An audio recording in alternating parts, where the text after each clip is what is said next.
నెల్లూరు జిల్లా విక్రమసింహపురి యూనివర్సిటీలో ప్రభుత్వ ఇంజనీరింగ్ కళాశాల ఏర్పాటు చేయాలని ఎమ్మెల్సీ పర్వతరెడ్డి చంద్రశేఖర్ రెడ్డి డిమాండ్ చేశారు. శాసనమండలి సమావేశంలో ఎమ్మెల్సీ చంద్రశేఖర్ రెడ్డి మాట్లాడుతూ ఆంధ్రప్రదేశ్లో ప్రతి జిల్లాకు ఒక విశ్వవిద్యాలయం, ఒక ఇంజనీరింగ్ కళాశాల ఉండాలన్న ఆకాంక్షతో నాటి దివంగత ముఖ్యమంత్రి వైఎస్ రాజశేఖర రెడ్డి జిల్లాకు ఒక యూనివర్సిటీ ఏర్పాటు చేశారు అన్నారు. ఆ దిశగా రాష్ట్రంలోని అన్ని జిల్లాల్లో విశ్వవిద్యాలయాలు ఏర్పాటు కావడం జరిగిందన్నారు. ఒక్క నెల్లూరు జిల్లా మినహా రాష్ట్రంలోని అన్ని జిల్లాల విశ్వవిద్యాలయ ప్రాంగణాల్లో ప్రభుత్వ ఇంజనీరింగ్ కళాశాలలు కూడా ఏర్పాటు కావడం జరిగిందన్నారు. కొన్ని చోట్ల విశ్వవిద్యాలయాల ప్రాంగణాలతో పాటు అదనంగా ప్రభుత్వ ఇంజనీరింగ్ కళాశాలలు ఏర్పాట్లు అయ్యాయని అన్నారు. ఒక్క నెల్లూరులో మాత్రం ఇప్పటి వరకు ఒక్క ప్రభుత్వ ఇంజనీరింగ్ కళాశాల కూడా ప్రారంభం కాక ప్రతిభ కలిగిన పేద విద్యార్థులు తీవ్రంగా నష్టపోతున్నారని తెలిపారు.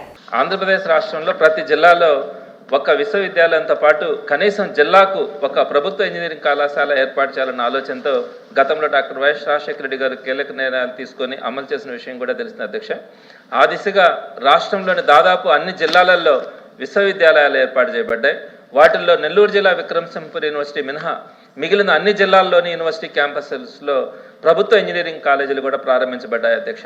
అంతేకాకుండా నెల్లూరు జిల్లా మినహా మిగిలిన అన్ని జిల్లాలలో యూనివర్సిటీ క్యాంపస్ ఇంజనీరింగ్ కళాశాలలే కాకుండా అదనంగా ఐఐటీనో లేకపోతే ప్రభుత్వ ఇంజనీరింగ్ కాలేజీలు కూడా ఏర్పాటు చేస్తున్నారు అధ్యక్ష.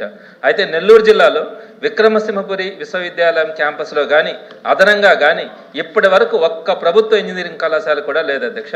ఈ నేపథ్యంలో నెల్లూరు జిల్లాలో ప్రతిభ కలిగిన పేద విద్యార్థులు తీవ్రంగా నష్టపోతున్నారు అధ్యక్ష. విక్రమసింహపురి విశ్వవిద్యాలయంలో ఇంజనీరింగ్ కళాశాల ప్రారంభించేందుకు గత వైఎస్ఆర్సీపీ ప్రభుత్వ కాలంలో అనుమతులు జారీ అయ్యాయి. అయితే దాన్ని సెల్ఫ్ ఫైనాన్స్డ్ గవర్నమెంట్ కాలేజీగా కాకుండా సెల్ఫ్ సపోర్టెడ్ ఇంజనీరింగ్ కాలేజీగా పేర్కొనడం వల్ల విద్యార్థులకు ఫీజు రియంబర్స్మెంట్ వర్తించలేదు అధ్యక్ష. ఈ సాంకేతిక పొరపాటు కారణంగా ఆ కళాశాల ప్రారంభం కాలే. అంతలోపల ప్రభుత్వం మారింది. ఇప్పుడు దాని గురించి పట్టించుకోవట్లేదు అధ్యక్ష. నెల్లూరు జిల్లా మొదటి నుంచి విద్యారంగంలో ప్రత్యేక గుర్తింపు పొందిన అత్యంత ప్రతిభావంతమైన జిల్లా. ప్రతి సంవత్సరం సుమారు 40,000 మంది విద్యార్థులు ఇంటర్మీడియట్ పరీక్షలు రాసి వృత్తిలో అవుతున్నారు. ఇంతటి విద్యా వాతావరణం ఉన్న జిల్లాలో కనీసం ఒక్క ప్రభుత్వ ఇంజనీరింగ్ కళాశాల కూడా లేకపోవడం అత్యంత బాధాకరం అధ్యక్ష.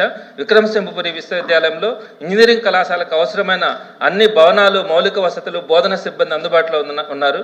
అదనంగా ఒక్క రూపాయి కూడా ప్రభుత్వం మీద ఆర్థిక భారం లేకుండానే సెల్ఫ్ ఫైనాన్స్ పద్ధతిలో ప్రభుత్వ ఇంజనీరింగ్ కళాశాలను ప్రారంభించేందుకు అన్ని సౌకర్యాలు అక్కడ సిద్ధంగా ఉన్నాయి అధ్యక్ష. కావున విక్రమసింహపురి విశ్వవిద్యాలయంలో ప్రభుత్వ ఇంజనీరింగ్ కళాశాలను అవసరమైతే సెల్ఫ్ ఫైనాన్స్ పద్ధతిలోనైనా తక్షణం అనుమతి మంజూరు చేయగలరని మీ ద్వారా ప్రభుత్వాన్ని కోరుతున్నాను అధ్యక్ష.